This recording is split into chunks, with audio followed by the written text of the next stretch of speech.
Bumaba sa number 45 si Pinay tennis queen Alex Ayala sa pinakabagong rankings ng Women's Tennis Association para ang kanyang kampanya sa Miami Open. Nalaglag ang 20 anyos na Pinay matapos umabot lamang sa round of 16 kung saan tinalo siya ni Carolina Muchova sa straight set 0-6, 2-6. Bagamat umabot sa final 16 ng torneo, mas mababa ang kanyang nakuhang ranking points kumpara sa kanyang breakout performance noong nakaraang taon.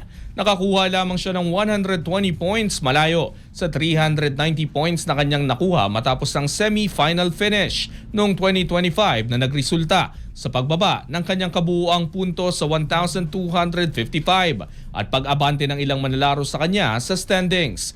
Samantala nananatili sa number 1 si Aryna Sabalenka na may 11,025 points, kasunod sina Elina Rabaikina at Coco Gauff. Kompleto ang top 5 ni Iga Swiatek at Jessica Pegula. Tutuon naman ngayon si Ayala sa European Clay Court Swing kung saan nakatakda siyang lumahok sa Linz Open mula April 6 hanggang 12. Kasama rin siya sa Stuttgart Open sa huling bahagi ng buwan kung saan kabilang siya sa mga qualifiers. Nakatakda rin siyang sumabak sa Madrid Open mula April 21 hanggang May 3 kung saan susubukan itong makabawi at muling umabante sa rankings ng tennis.